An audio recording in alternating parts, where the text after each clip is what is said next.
Recording. Great. So, good evening, everyone. Thank you so much for coming in today to this evening session of the Gifted World community. I'm Siddharth. I'm one of the community managers of this Gifted World community. And we are a community that exists online currently to help parents, teachers, and talented students realize their potential. So we want to connect you up with each other and with the resources that can help you grow and succeed in the best way possible in your life. So with that, I'll just do a short presentation and then introduce our speaker for today.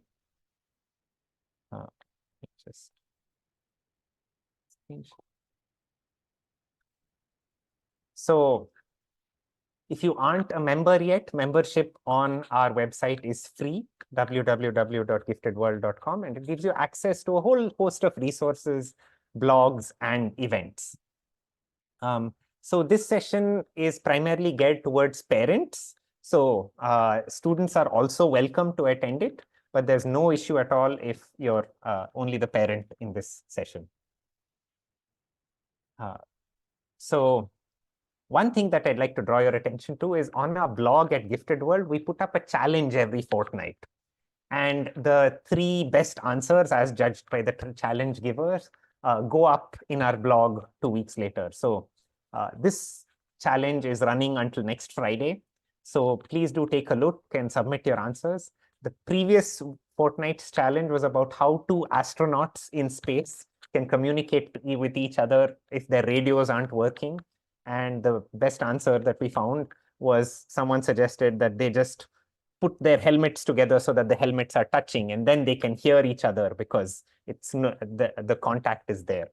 So these are really fun questions and we really enjoy reading all the answers that you give. This one's a bit tough, so I'm looking forward to what people submit in for it. With that, I'd like to get us started with today's session, which is being delivered by Kate Cichon. Sorry, Kate, I should have asked you how to pronounce your last name correctly. Was that correct, Kate?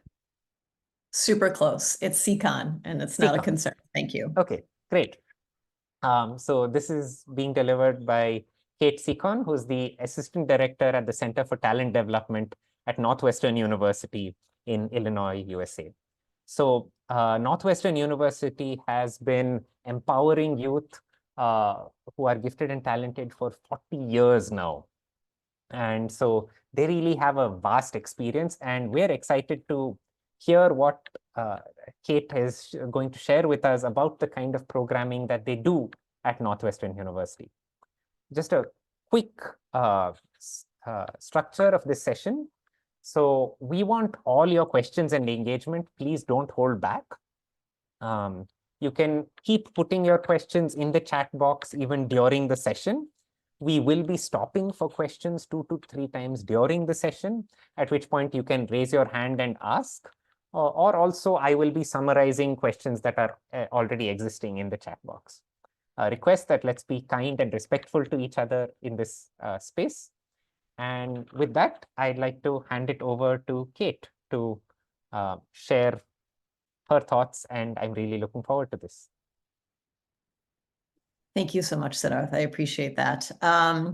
Welcome, everybody. Thank you so much for being here. It is good to meet you, both both parents as well as the students who are here. I'm going to go ahead and share my screen, and we'll continue my introduction from there. And step 1, and not you. All right. Perfect. Okay. Now we're there. All right. So as Siddharth has mentioned, my name is Kate Cichon. I am with the Center for Talent Development. I have been an educator and an administrator for over 20 years. I've been with CTD, with Center for Talent Development, since 2012. And in this role of Assistant Director, I oversee all of CTD's in-person programming.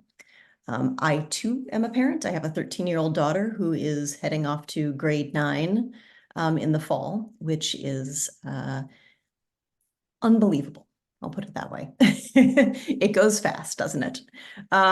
So I wanted to take a moment and talk a little bit about tonight's objectives so that you know a little bit about what it is I want to cover, and you can orient yourself and know what to expect as we move through the session.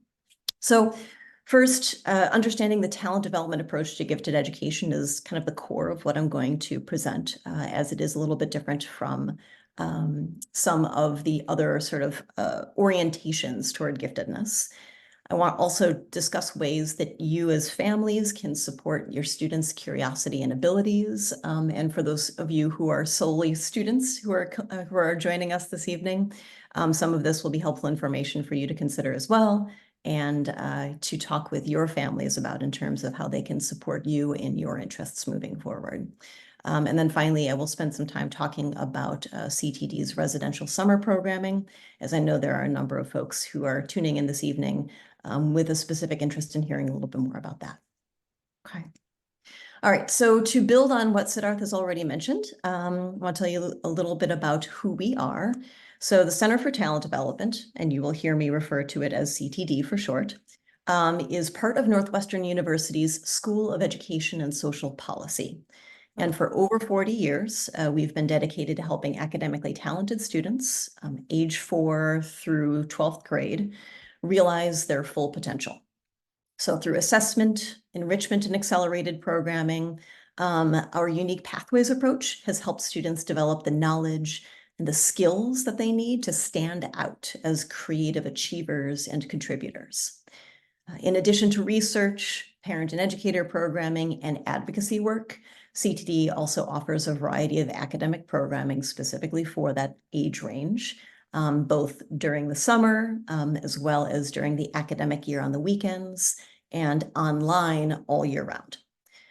We offer our programming for individual families as well as in conjunction with schools and community organizations. So at CTD, our focus is on talent development. When we discover exceptional potential or performance, our mission is to provide opportunities to develop that into lifelong talent. So we want young people to find and explore pathways that they can pursue well into adulthood, which may seem like a long way off, but really it's here before we know it. So I will talk a little bit more specifically about how talent development sort of differs from some of the more traditional views of giftedness in a little while here. But first, let's start with the basics. Let's talk about what giftedness is. I should say that certainly there are definitions that are broad and varied, but most folks in the field of giftedness and in gifted education agree on the following two ideas. One, that demonstrating outstanding levels of aptitude, which is defined as exceptional ability or reason to learn, is one of them, or demonstrating advanced competence, so documented performance or achievement in one or more domains. We'll drill down on these two concepts a bit more, but first I want to continue developing sort of our shared knowledge here by discussing what domains means. Okay, so generally speaking, academic domains or content areas, subject areas, tend to fall in these overarching categories. So technology and engineering, including computer science, science itself, the hard sciences, arts, humanities, and social sciences, English and language arts, leadership, and mathematics. So there's one that I don't have on this slide that I'm going to get to in a little while, and it deserves a slide unto itself. But generally speaking, these are kind of the academic domains. So what you need to know is that ability can exist in a variety of domains or subject areas. You can have interests and abilities that are fully concentrated in a particular area, like math is my jam, or I love coding and I want to code all day long. Or you might have abilities that span several different domains. So spatial reasoning, creative writing, and coding are all my jam, right? So before we drill down a little bit more on aptitude and domain-specific competencies, I want to take a pause for a moment and ask, the parents in this room in particular, and you can either come off of mute and share your ideas verbally, or if you want to type them into the chat and Siddharth can read them out loud for us, that would be great. So the question is, what have you seen in your child that led you here to the Gifted World community? Why are you tuning in tonight? How did you know that your child needed more? What did you see them do? How did you see them engage with the world around them? Or perhaps what did you hear from their teachers that made you realize that they were advanced? And now I'll pause and let you respond.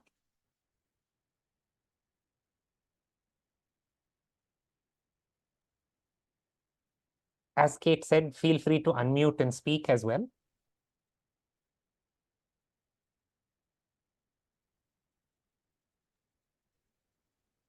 Hi, I am Samir. I am Azlan's father. We have seen Azlan have a strong attraction to mathematics and science, and from a very early childhood. So that is how we knew, he was doing really well in the subjects naturally. So that is what made us think that, he might have gifted ability. So Yeah. that is how we searched for it and applied on this.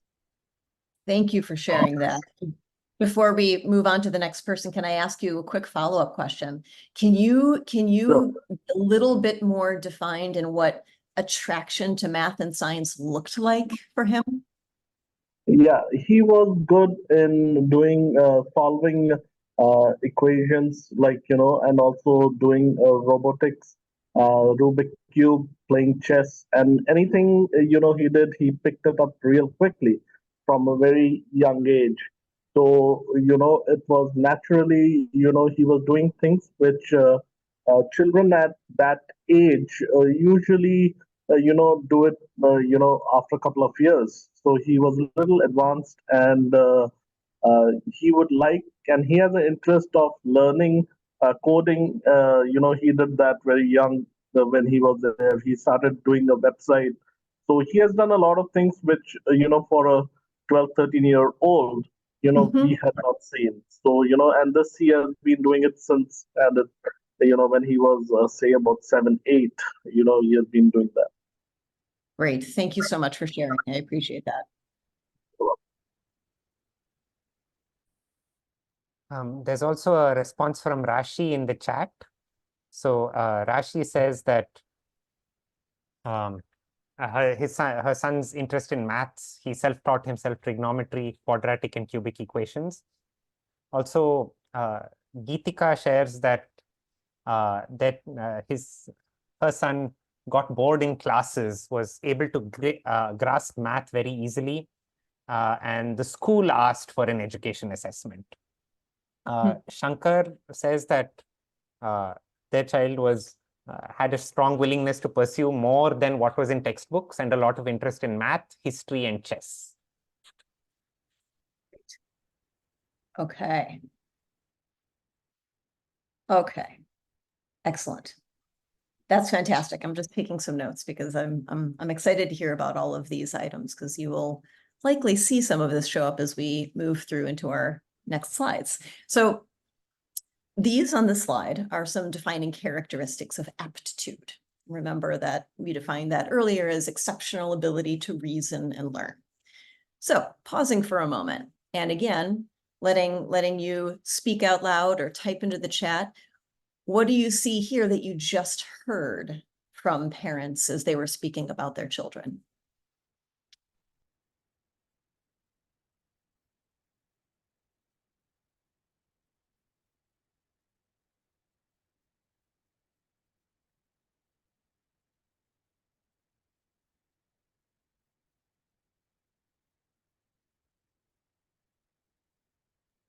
Feel free to unmute and talk. You don't need to put all the effort of typing out. You can just talk it out.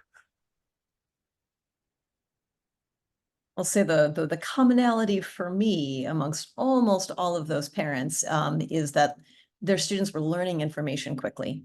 right? With few repetitions. They were picking it up the first time and ready to move forward, ready to take on more, perhaps getting bored because they had already learned it. But some of the other items on here are also things that folks might see in their students that they didn't perhaps bring up. So some of those advanced communication skills, the ability to reason and understand abstract concepts, the relationships that you can see between different topics and being able to articulate those. The other one that came up, I think, from, I don't remember who, is this extensive and detailed memory. So the ability to sort of really grasp that material and remember it and continue to move on. So those are some of the characteristics of aptitude. And now some specific academic areas. So as we talked about, this is the other area of giftedness. It also shows up in their advanced ability or their accomplishments with one or more specific subject areas or domains. So we heard a bit about, math and technology being some of those areas from the parents who just spoke. So these are some of the characteristics we might see from students in these domains. I'm going to pause for a moment and let you sort of look at the slide, and then I will ask, do any parents have any specific examples that they can share, or a moment when their child demonstrated one of these characteristics that sort of led them to think, I think that this is really your area of interest. I think that this is an area that you might want to continue to build on. So I'll pause for a moment and ask for parents to share some specific memories if they have those. So my son, I found out when he was 3.5 that, he's amazing in, in terms of listening to the music and reproducing it. And we found out by an app, and he started just playing Jingle Bell, Jingle Bell. I said, wow, that is interesting. We can also play. And we tried, it was nothing sounding like anything. Fantastic. So then I realized he has a talent. And then by 4, I think we bought him a small keyboard, and he started whatever he found interesting. He could just listen few times and play by himself. He doesn't need any notation or anything. So that was one. Another one was, by mistake, I enrolled him into a Python class when he was 5.5. And I was like, now what's going to happen? I'm sitting next to him. And after 2-3 classes, I can't understand anything. And this fellow is teacher is saying, take notes, do this. He's like, okay, I'm fine with it. Next class, she will ask questions and he will simply answer. I said, where this is coming from? Perfect. And you pronounce your name Malika? Malika, yeah. Okay, thank you very much, Malika. That is a perfect example, and I'm going to come back to you in a moment here on the next slide too. Wonderful. Yeah. Hi, Geetika here. I also have 1 or 2 incidents specifically to share. So my son, he's currently 10 year in grade 5. So when he was in grade 3, he was in a Montessori school. So in Montessori, as such, they don't have a fixed time periods. They can do their own there is lots of self-learning. So he started doing division, and he started doing a competition in the class who will do the division, the biggest number, the longest number. So he started doing, and following him, other students in the class started doing. So he did one division where he joined 20 pages of the notebook. It was so big. It was some 30-digit number. He took a divisor. He did it so systematically. He joined the pages. It might have taken many hours, many days for him to complete that. It's like a size of a double bed, that size, full roll in which he has done a big division. And that's what teacher shared me in the PTM. He never shared it. Yeah, that was the moment, and the teacher was like, he set the trend, and now whole class is doing long divisions. Great. So that's such a perfect example of the first couple of tiles that you see on this slide, right? So the intense interest, that motivation to persist with the content all on his own without that sort of outside pressure or requirement. That's wonderful. Thank you. And I think another unique is like he's a bookworm. I think bookworm is a less of a word. He devours books. It's kind of his coping mechanism as well. As he gets bored, he reads book very fast. He can read 100 to 150 pages per hour. So any 300-page book he finishes in 2 hours. So that is something unique that other, and he can read like 8 to 10 hours a day, like the days when it's vacation, no classes, no school, he just keeps reading the Harry Potters and the Lord of the Rings and the Percy Jacksons and all that fiction. Yeah. I think he and my daughter would have a wonderful time talking with each other. They sound similar. Thank you, Kitika.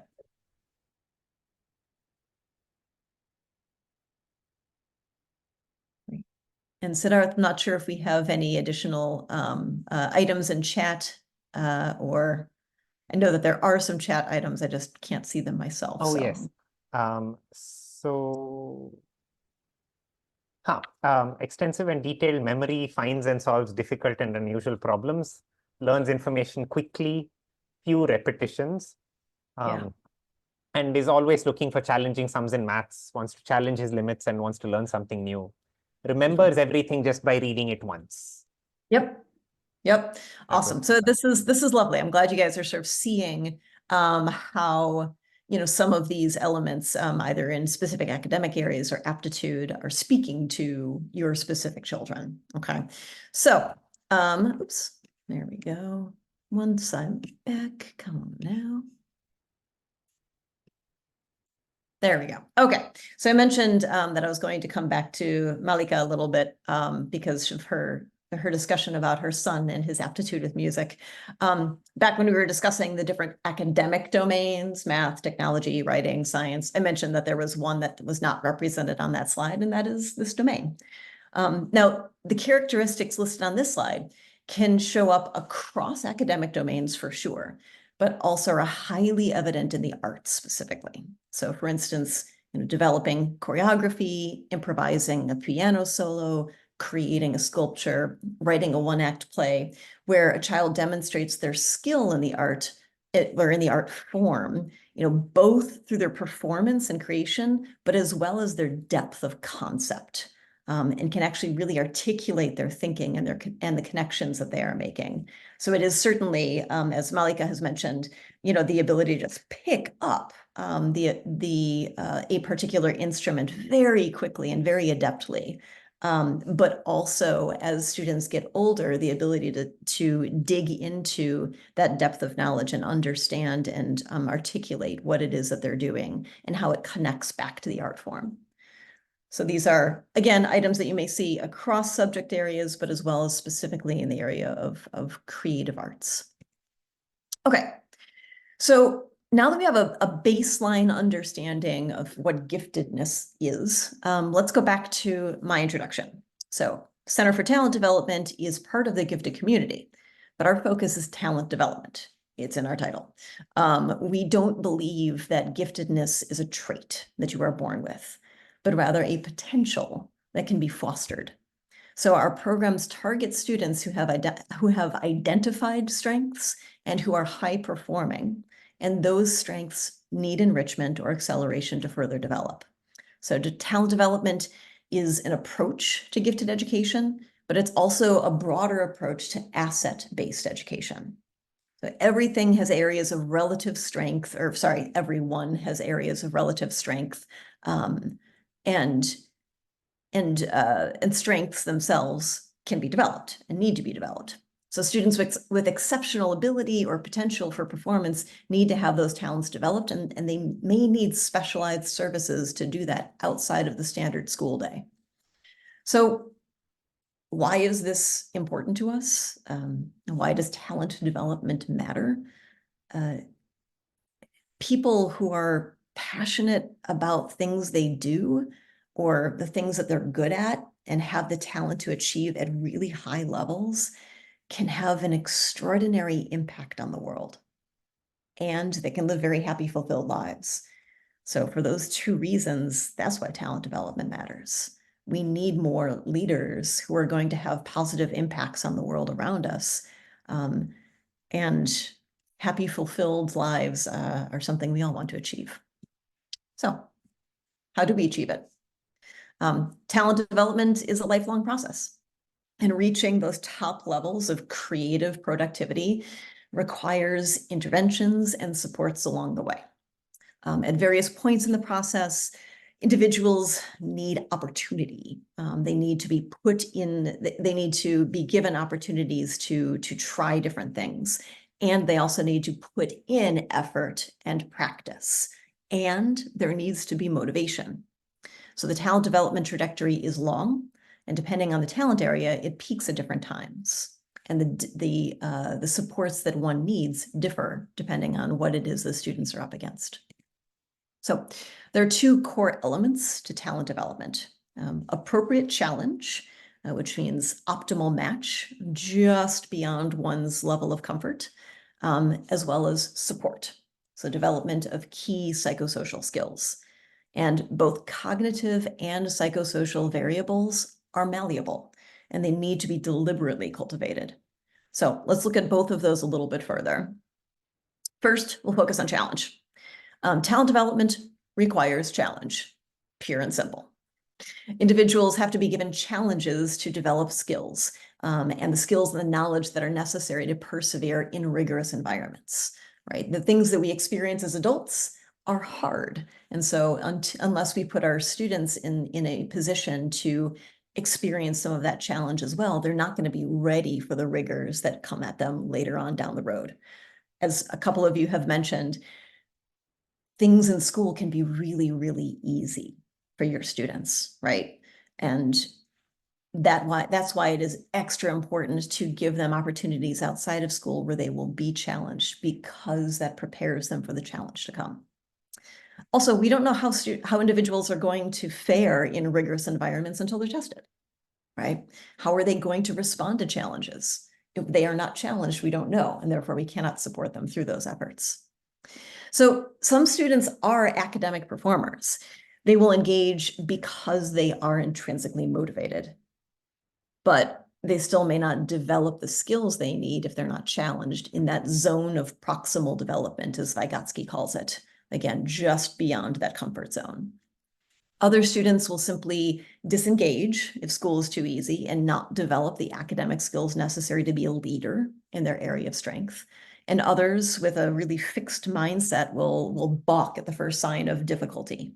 So again, that optimal match, that perfect level of challenge is key. Okay, so psychosocial variables also play an essential role at every developmental stage. These characteristics are as important to creative productivity as ability and challenge are. Oops, sorry. So let's look at this list for just a moment. And I'm curious, in what ways might these skills be critical to developing one's talent? So take a look at this list. And let me see, there we go. That's the one I want. Take a look at this list, and parents or students, look at one of these and take a guess. Why do you think? There's no right or wrong answer here. So why might these skills be critical to developing one's talent? I'm going to sit back and pause. You can type it in, you can come off mute.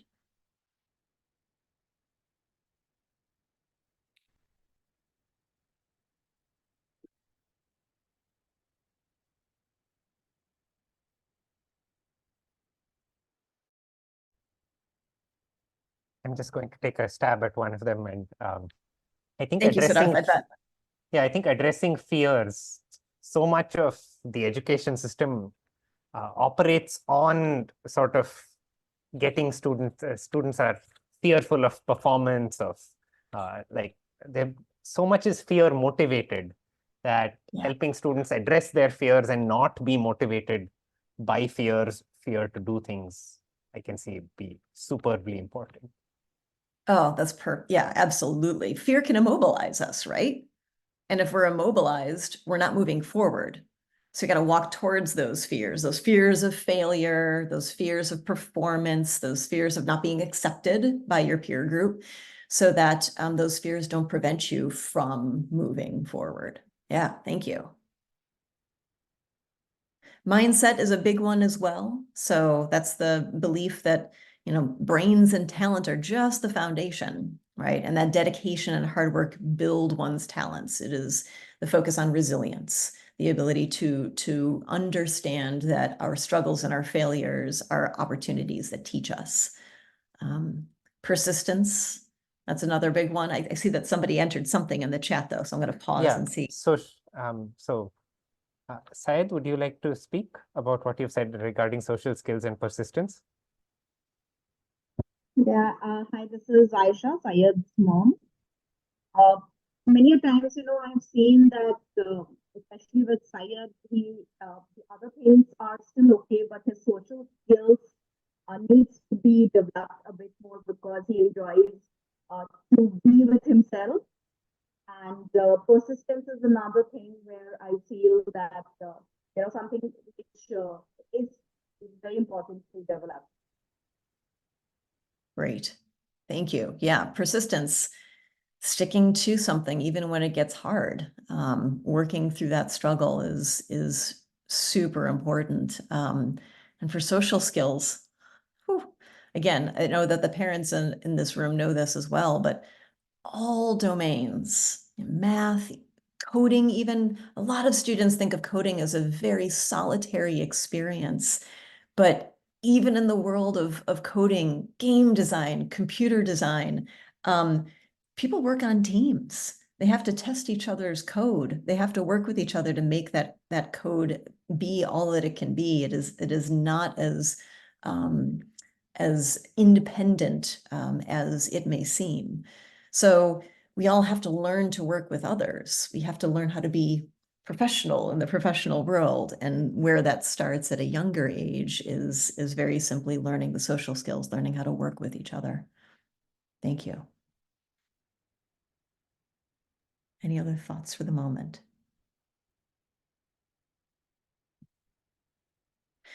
One of these that I want to take a moment and focus on that I like a lot is strategic risk taking. So the need to try something new and outside of your comfort zone that might lead to personal growth and can also be sort of a step toward eminence in one's domain. Not all risk taking is good, which is why it's called strategic risk taking. But that is also a way of sort of pushing ourselves to try something new. In that zone where we do that, we can learn new things, we can accomplish new things, and we develop the confidence often to continue pursuing something that is even harder moving forward. Okay, so those are the psychosocial skills that are also connected to talent development. So psychosocial skills and challenge, those two components that we talked about. But there are also, I want to talk about the fact that there are several stages of the talent development process that students will experience. At various points in that talent development process, individuals need opportunity, as we talked about. They need to put in effort and practice, as we talked about, and there needs to be motivation. So, as I mentioned earlier, the talent development trajectory is long, and depending on the talent area, it can peak at different times. So for our youngest ages or the earliest stages of talent identification, because again, talent development process means that students might enter the sort of pipeline of a particular domain at any point in time in their lives. When they are young, they might not be super interested in coding because they don't know what it is yet, but they're really good in math. And then as they get a little bit older, robotics and coding might become an interest. So they would be in this early exposure area of the talent development model. So in this early exposure, you want to provide that exposure and enrichment opportunity. Helping the students to nurture those talents that they are beginning to see and that they're beginning to demonstrate, and also find talents that they may not have fully realized. So that's kind of what is happening here, and I'll talk a little bit more specifically about that in a moment. But as students grow from early exposure, they are, focusing more on specific areas of strength. And in that time, they're developing skills and providing we need to provide targeted experiences to develop those skills. Pacing it becomes a more significant factor here. So students may need to be able to be given opportunities to work through material faster because they simply can. And if they can, they shouldn't be held back. And at later stages of talent development, we need to provide them with even more targeted opportunities. And I'll talk a little bit more about what those targeted opportunities are in a moment. But going back to sort of that emergent talent, I want to sit here for a moment because we've got some students who are not just sort of in this area of talent development, but kind of in here and bordering competency, which is the next sort of stage. So for emergent talent, during the stage, parents and caregivers help students explore and try new things. So exposure, exploration, and opportunity are the key words for this stage in talent development. Also, it's a time to learn basic skills and school behavior. That's also an important aspect. At CTD, my programming team often talks about sort of this area of talent development as being a time where we have to cultivate joy in some of the domains, cultivate joy and opportunities. And that's one of the things we get to do and one of the things that we feel very excited about. So what are some things that you either have done with your children or that you think you could do with your children for this emergent talent area to help sort of expand their interests? And I've got some things listed on this slide that you can sort of pull from for sure, but what are some things that you either do as a family or did as a family that are examples of supporting this emergent talent? I'll pause.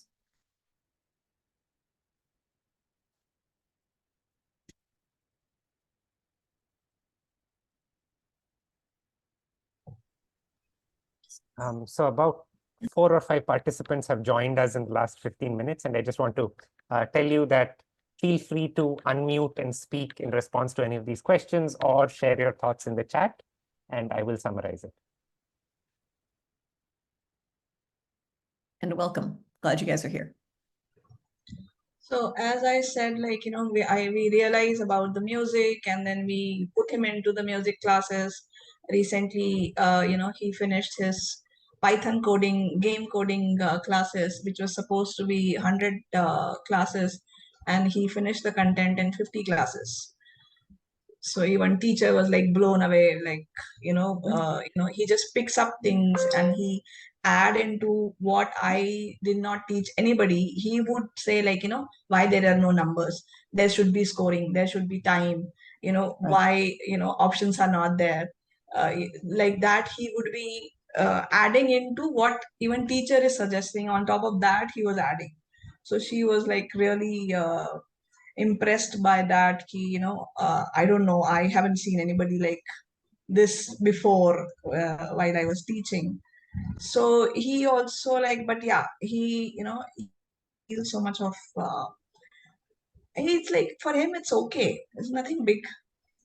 Yeah, well, that's a good example, because one of the things that you're highlighting there is that both you and the teacher were supporting him in that emergent talent by demonstrating an interest in his interests, by asking questions and showing him that interest of his was worthwhile, right? So that is definitely one of the ways that we can support that emergent talent. It can be a little bit overwhelming for parents sometimes when students demonstrate a talent in something that is sort of outside our own comfort zone. Is say like, whoa, I don't know what to do with this. No, and it becomes difficult to find the mentors also.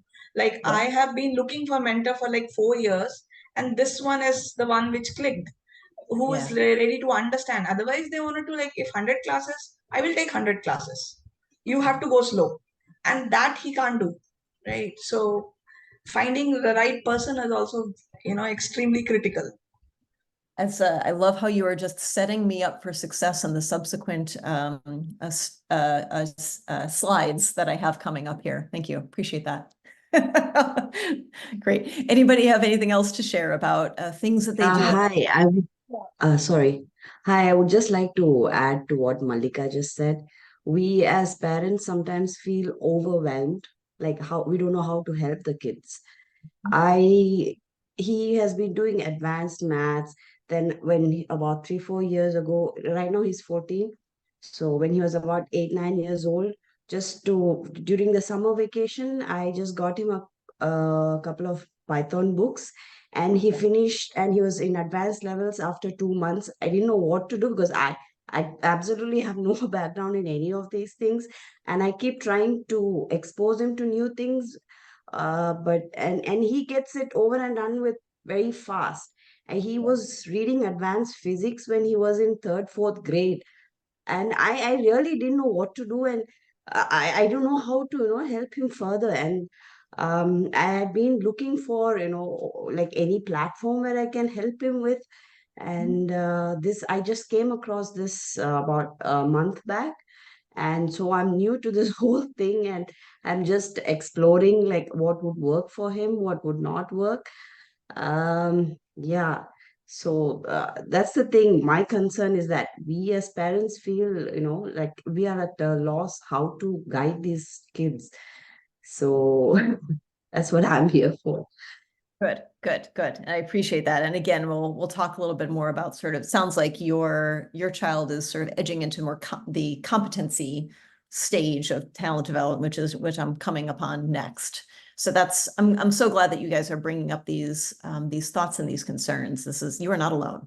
You have found a good community here. And to speak to sort of those younger ages, by the way, the exploration of new material is really, really important. Certainly when you find something you like, and I'm kind of speaking directly to the students here, when you find something you like, dig into that.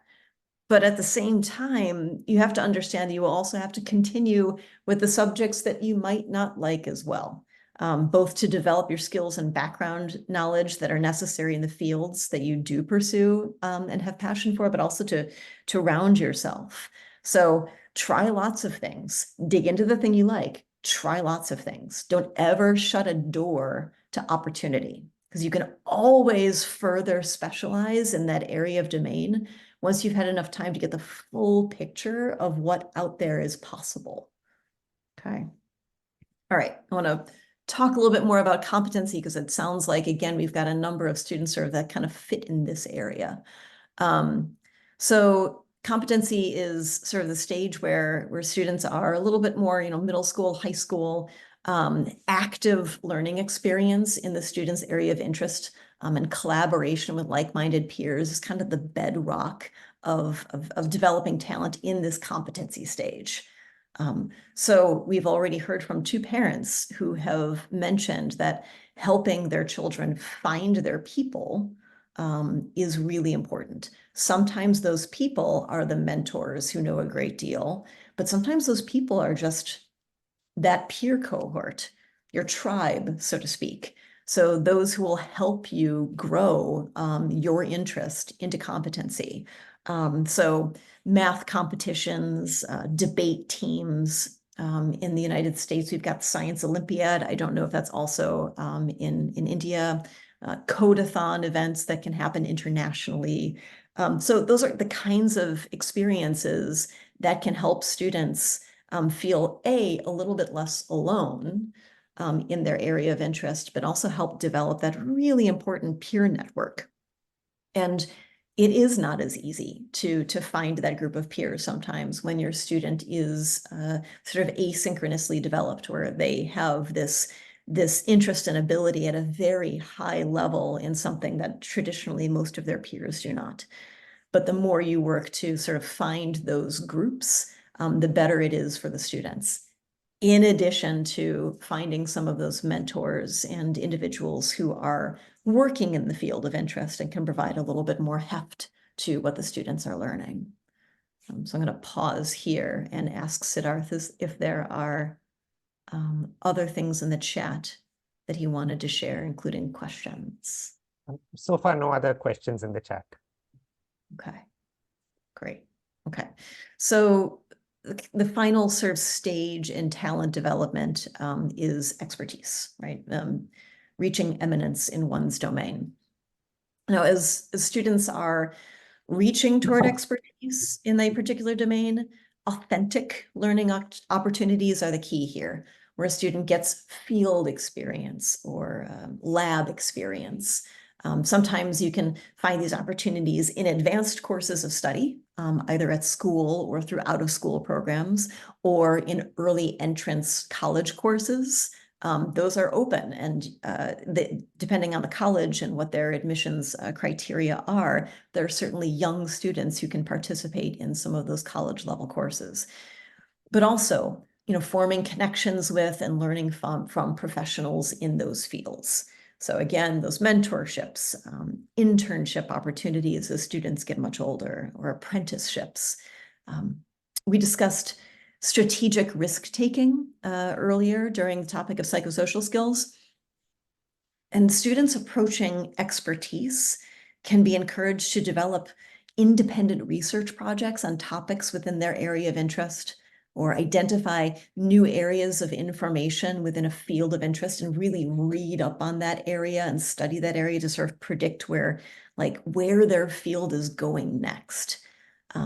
So that strategic risk-taking is an opportunity for them to sort of step out a little bit on their own and try to feel where their domain is going and take some steps toward that. But as students move through any of these 3 stages of development, the thing that I have mentioned all along is that they need support, right?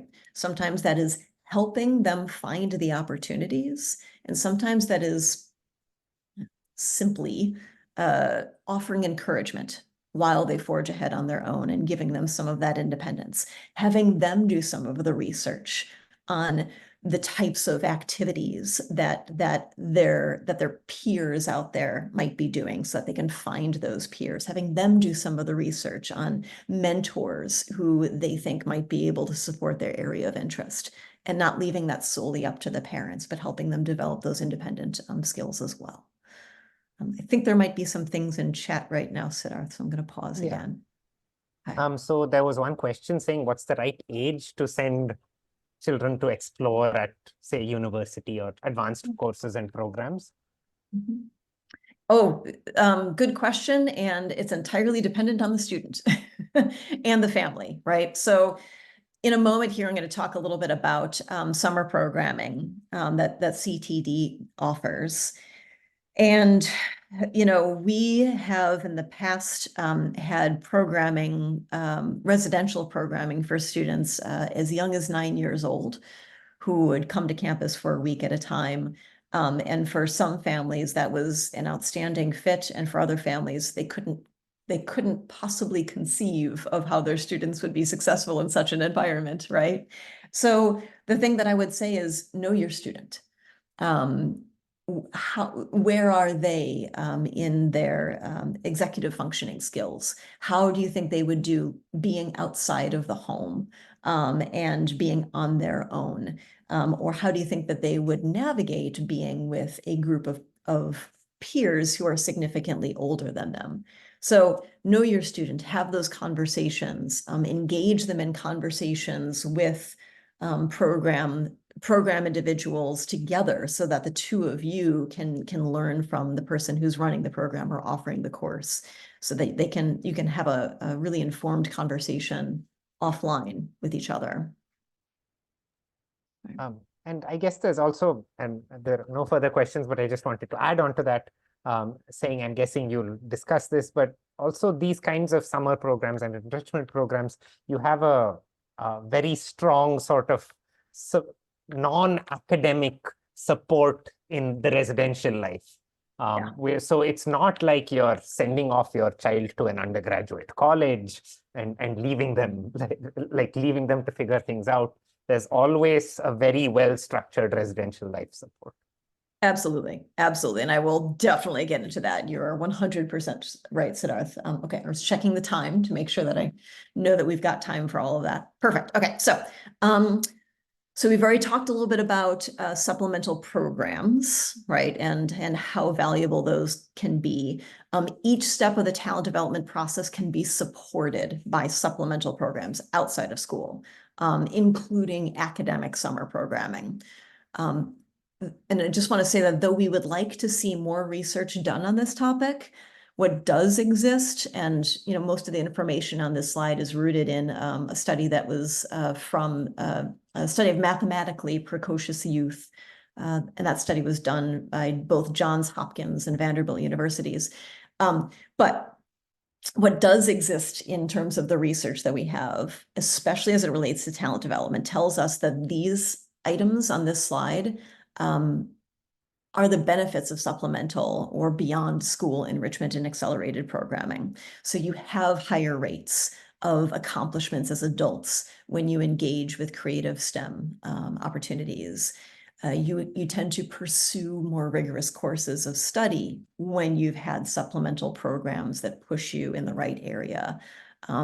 Those individuals tend to have higher educational aspirations.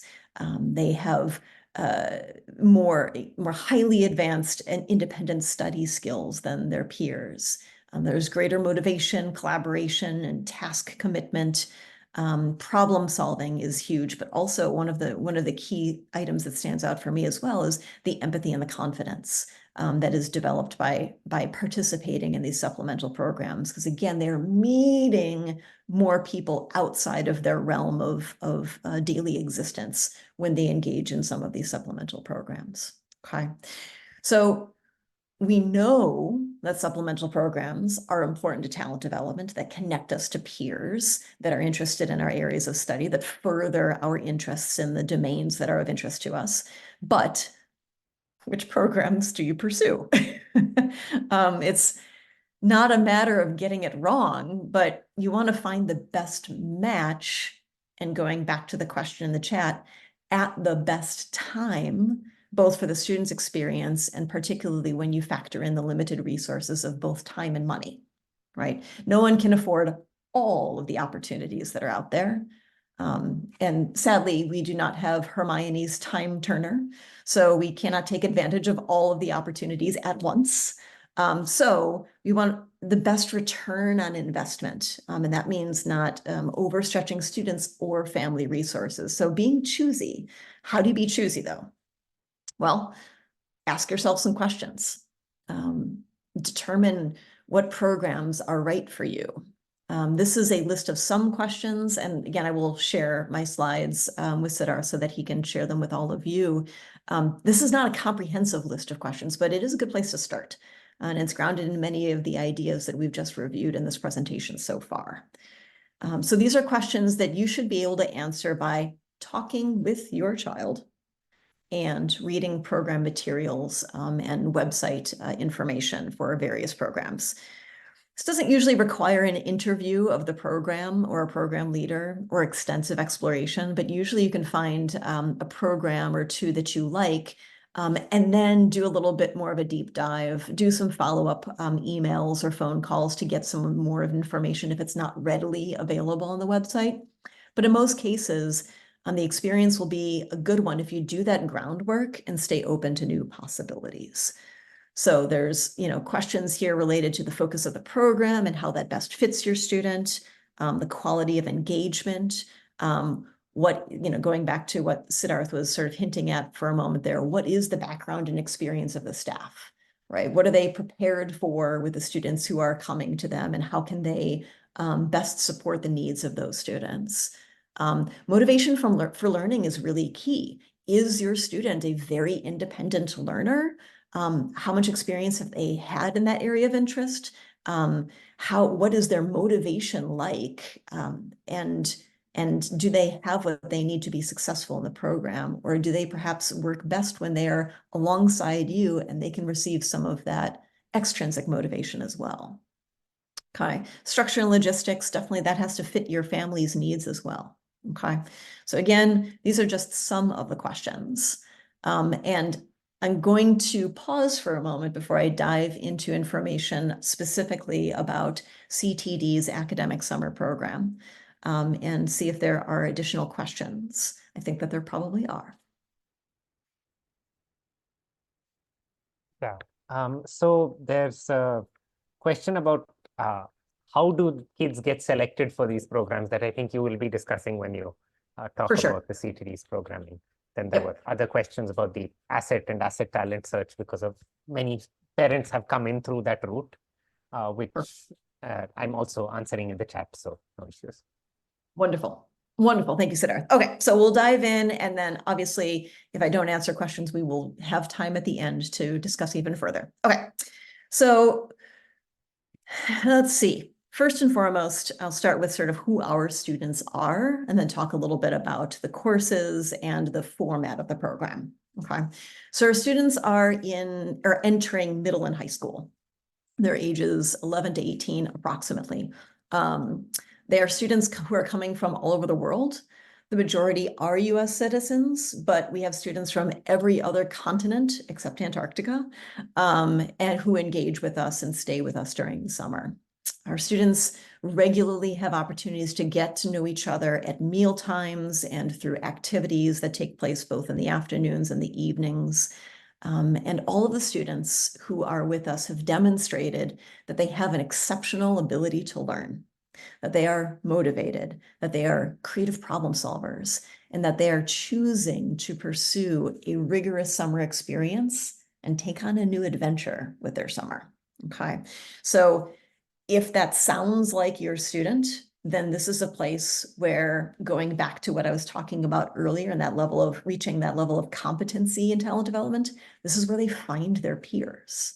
This is where a lot of our students come back to us year after year because of the experience that they have had finding that tribe, and they stay connected with each other thanks to social media, but also email and other opportunities to communicate.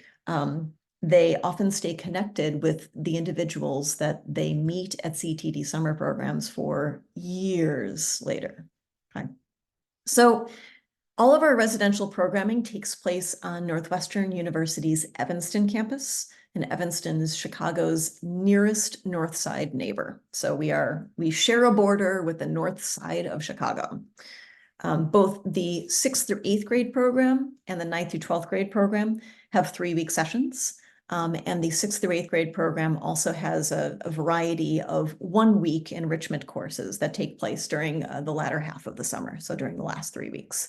So for the 6th through 8th grade students, there's a little bit more flexibility built in, as those students might be interested in having a deep dive into a topic of interest, but not committing to a full 3 weeks away from home. And also, those 1-week courses can offer those 6th through 8th grade students a chance to try something new, that strategic risk-taking. That's a bit new for them, but in a low-stakes environment, right? This is an ungraded enrichment opportunity. So they get to try something, see if it feels really good for a week. But again, the majority of our programming is 3 weeks in length. And our 3-week courses are either advanced enrichment or for credit. And that for credit means that students complete content that is equivalent to either 1 or 2 semesters of high school material within a subject. Okay. So the structure of our program is somewhat unique in that students participate in a single class for the duration of the session, either 1 week or for the full 3 weeks. Those classes will meet for 5 hours a day. So it's really, really imperative that students choose the class they take and that it is a topic of interest. This is not a place to send your students if reading is not really their jam and they're good, but they're not great, because that would be miserable. Spending 3 weeks in a topic that is not their areas of greatest strength or an area of interest means that they're going to be doing it every day and still surrounded by a bunch of kids who really love it. So that's going to make them feel like an outsider in a manner that you don't want for your child. So choosing that topic that is connected to their interests and their areas of strength. So we offer courses across disciplines.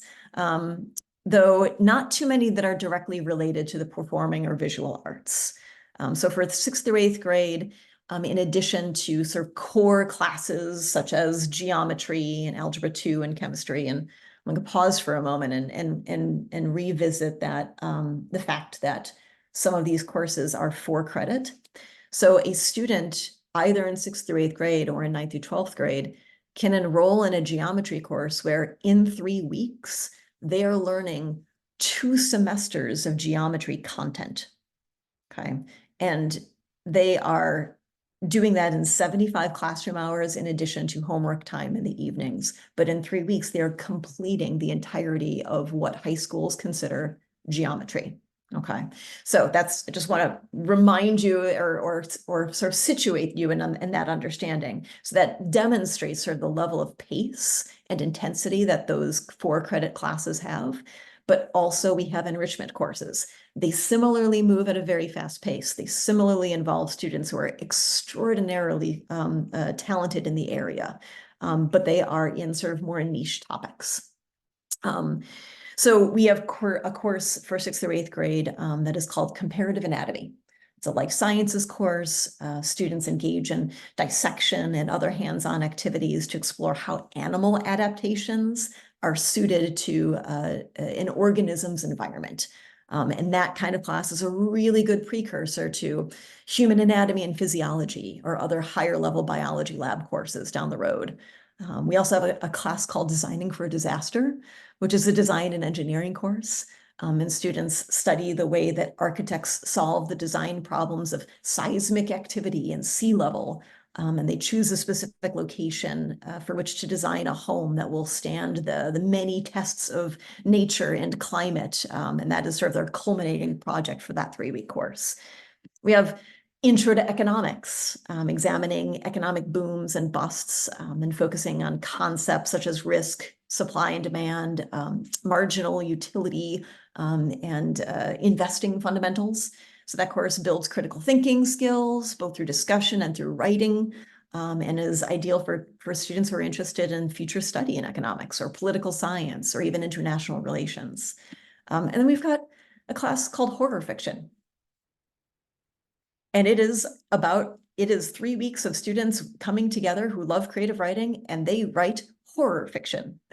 Scary stories, but they learn how to do it really, really well. Okay, we have Introduction to Electrical Engineering, Introduction to Journalism, iOS app development, right? So that's sort of an example of some of the 6th through 8th grade classes. And for grades 9 through 12, similarly, there are those core courses in math and the hard sciences, including advanced placement courses or AP courses.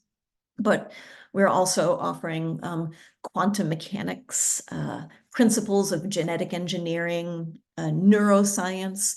We have an amazing enrichment course on neuroplasticity that is 3 weeks long.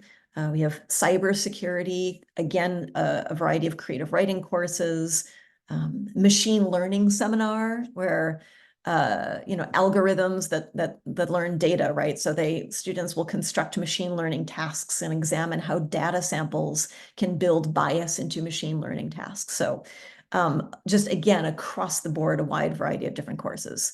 And going back to the question that was in the chat and that Siddharth has already answered a little bit, a quick note about eligibility. So our students who come to us for the summer either submit test scores or an admissions portfolio, which includes a grade report / report card and a recommendation form from a teacher that demonstrate their ability for our programs. And Asset provides immediate eligibility for the non-credit bearing courses, so those enrichment courses, but also 90th percentile in Asset in reading / verbal or math provides eligibility for the credit courses as well. Okay. Siddharth, do you have any other questions in the chat thus far that speak to eligibility? There's also a question of, does this help in university admissions in the future? It's a very good question, and no. I mean, well, that's a good question in that what I can say is enrollment in a CTD summer program does not automatically guarantee enrollment at Northwestern University. However, it's a part of a student's portfolio. And people in the Northwestern University admissions office, as well as most university admissions offices, know who CTD is. And so that is part of the portfolio and part of the view that they have of your student if you participate. We are an accredited institution, so after students complete 4 credit classes for us, they receive a transcript, much like you do when you finish high school in any high school. So that transcript includes all of the courses that students have completed, as well as the grades and whatnot. So we have our own transcript with Northwestern University's letterhead at the top because we are an accredited institution. And so that transcript comes along with you and can be submitted as part of your portfolio when you apply to universities. So it's a yes, but no, but yes response to that question. There's also a question of, is there an option to do any online engagement? We do, yes, we absolutely have online courses. And I think that Siddharth knows a bit about those programs as well. But we have 9-week accelerated summer opportunities within our online program where students can really dive in quickly and quick and hard into a particular course and engage in that material for 9 weeks during the summer between their school years. And similarly, those courses range across the disciplines and cover a lot of those core classes. So a number of the students who participate in that accelerated summer option are interested in getting the courses under their belt, sharing that information with their schools so that they can advance into the next level of math or science. Because again, they can get credit from us for those opportunities. But there are also enrichment opportunities during the summer. And online experiences take place year-round. I'm only mentioning accelerated summer option specifically because we're talking kind of about summer. But we have online classes taking place now. We have online classes that start in the fall that go for the full academic year so that you can take one, advanced placement course for the full academic year without having to sort of go as quickly as you do during the summer. So I'm going to continue talking a little bit more about summer programming so that I can sort of wrap that part up, and then we can move on into any other questions sort of about CTD or both in-person or online programming from there. Okay, so as you'll see from this slide, the student's day during the residential summer program is fairly structured. There are definitely opportunities for play and relaxation, however, which are super important, not only to help students develop those friendships and establish those peer groups, but also to decompress from a fairly intense day of academics. Again, all of our courses have some homework that needs to be completed outside of class time nightly, but we build time into the student schedule to ensure that the students are able to do so. We also build in that 3 p.m. to 5 p.m. activities time. And during that time of day, the activities range from really high impact, so basketball, ultimate frisbee, soccer/football, or creative opportunities. We've got spoken word and poetry slams, friendship bracelet making, design challenges for students. And we also have extremely relaxed activities for the students who kind of need to decompress in a different way. So that can be just hanging out at the beach or reading in Shakespeare's garden. Shakespeare's garden is a beautiful area on campus with some benches and some areas where you can just sit and be quiet in nature for a little while. Yoga, we have staff members who lead students in yoga during this time if they're interested.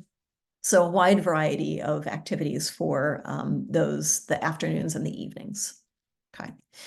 For students who are in our 3-week programs or who do 2 back-to-back 1-week programs, they get to participate in some of our robust weekend programming as well, which includes off-campus excursions with their peers to Chicago area attractions, or to sporting events, or to outdoor recreational activities like canoeing and kayaking, theater and improv performances that take place in Chicago, And all of those opportunities are covered in the student's tuition, though pocket money is recommended for those must-have souvenirs, whatever those might be for a particular student. And all of those afternoon activities and weekend activities are developed by and overseen by our residential staff.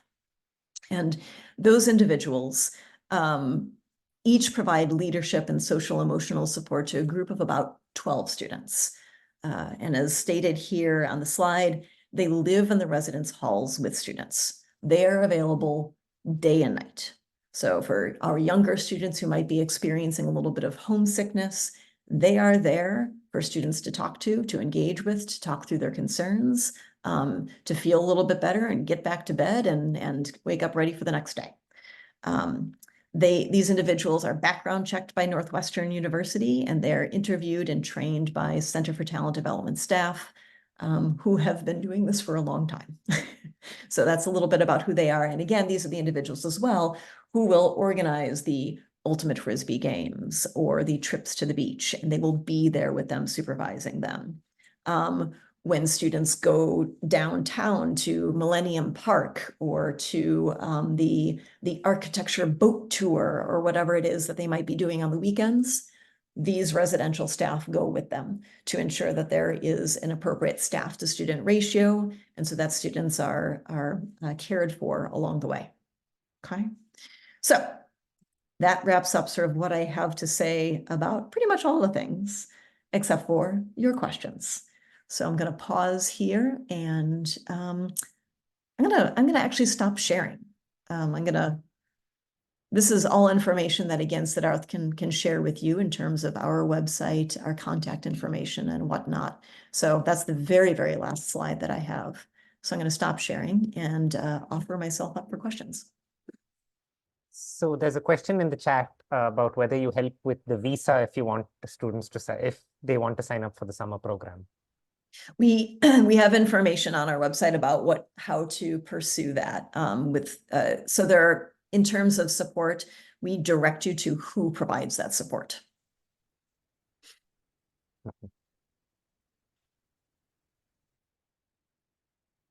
Invite anyone to just unmute and ask a question.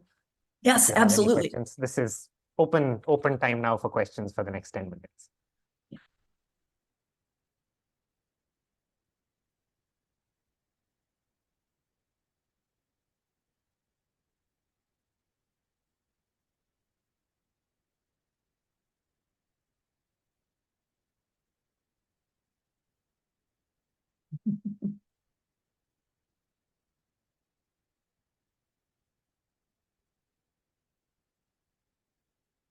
And it's completely fine if you don't have questions.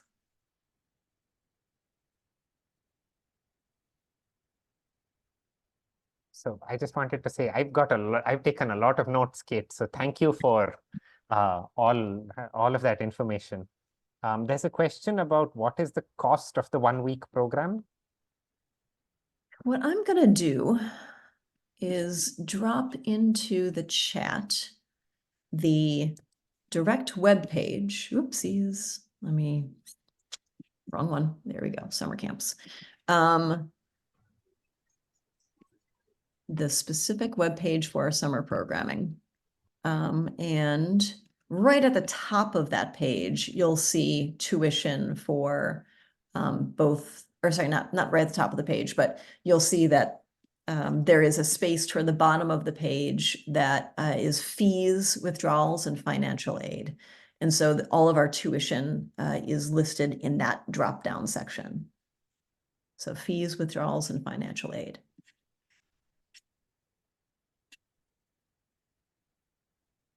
That's broken down by 3-week and 1 week. Yeah. There's also a question of, is there any source that could help us in understanding the right program match for my child based on her scores and interest? Well, again, when I share the slides, there is that one slide that has all the questions that you should consider and ask of both of yourself and your student. And that's always the best place to start. Is sort of orienting yourself to questions like that, but also considering some of the questions that that might be more unique to your family situation. Mm-hmm. Okay. So when you get that, I recommend looking at that slide, because there's, depending on your students' scores, there may be some programs that they are either more or less eligible for. So for instance, if their scores are really high in the area of reading and verbal, then the program that they should be pursuing is aligned with reading and verbal opportunities. So English and language arts, social sciences, humanities. That doesn't mean that they can't also love math.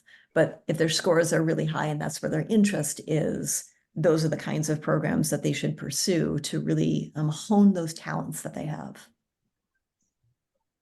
Yeah, I also wanted to add that I'm pasting a link of the resources and guidance section on the Gifted World website, where we've pulled together a lot of different resources, including links to various summer programs like that at Northwestern CTD, and also, websites, YouTube channels, online courses, organizations, etc.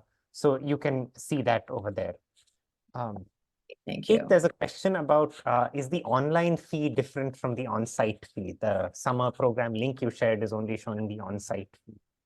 Yes, so I just shared a new link for the online program specifically, and the benefit to and tricky part of answering that question is that there are a variety of online programs. So take a look at that link, and that will tell you a little bit more about, academic year opportunities versus summer opportunities, grade band differentials with regard to tuition. So that page that I just pasted can give you some further answers about online programming costs.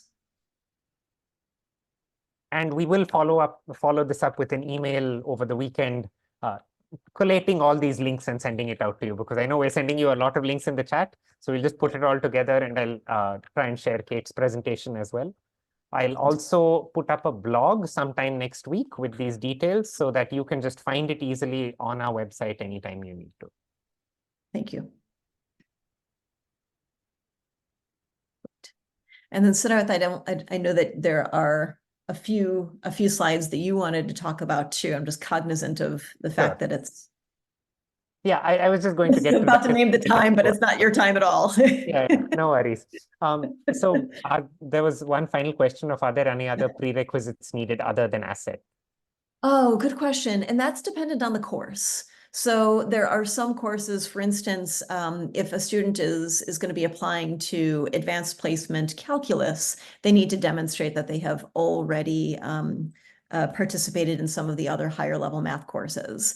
Or for our creative writing masterclass, students need to submit a writing sample alongside their application. But very few courses have those prerequisites. It's mostly math where you see some of those prerequisites. But each of our courses that you can find on our course page will tell you exactly what the prerequisites are. Great. And so I just want to thank you so much, Kate, for this really detailed dive into what is like, how do you enrich talent, all the different stages of talent development. And you've really given all of us a lot of tools with which to approach and identify opportunities that are right for our children and students. So I'm really looking forward to sharing this with a lot more people as we interact with them in this community going ahead. I just want to take a minute to share some of the upcoming events that we have. So, yeah. Sorry, the screen is just going a little haywire. Yeah. So 2 weeks from now, our next masterclass is one on neuroscience by Dr. Goldie Yadav, who's a researcher in Belgium. So this is a masterclass on the science of your brain. Dr. Goldie really believes that people need to be learning about neuroscience at an earlier age. In school, it's all about just the anatomy of your brain and your parts of the brain, but the really fun part is how it works. And that you can start learning even from primary school. So please do join in this masterclass. It's going to be a lot of fun. Following that, in April, we're going to have a masterclass on sports analytics by Ram Narasimhan, who's a principal data scientist at GE. So he's going to be guiding us through how you can get into sports enthusiasts who also love numbers, can combine both of those. And there'll be some amount of Python and coding or related stuff in the session, but you don't have to know it to really enjoy the session. So we're going to keep hosting events like this month on month. And so please do join, share with your friends and others you know who can benefit from this sort of community. So once again, I just want to thank all of you for coming. We had about 20 parents, or I mean, 20 participants at the max in this session, and a lot of thank you all for sharing in the chat, on video when you spoke. And we really look forward to seeing you in more community events. And in case you have any questions, feel free to write to us on email, and we'll see you around. Thank you so much once again, Kate, for doing this with us, and we hope you have a lovely day. Kate woke up early in the morning. It's around 8:30 a.m. her time currently. So thank you so much for starting off our day like this. Thank you so much for your gracious hosting, Siddharth, and for some really amazing questions and thoughtful and provoking responses. It's really lovely to hear from everybody. It's nice when folks are willing to sort of engage in that level. So thank you. Thank you, everyone. Goodbye, and we'll see you around in 2 weeks. Thank you.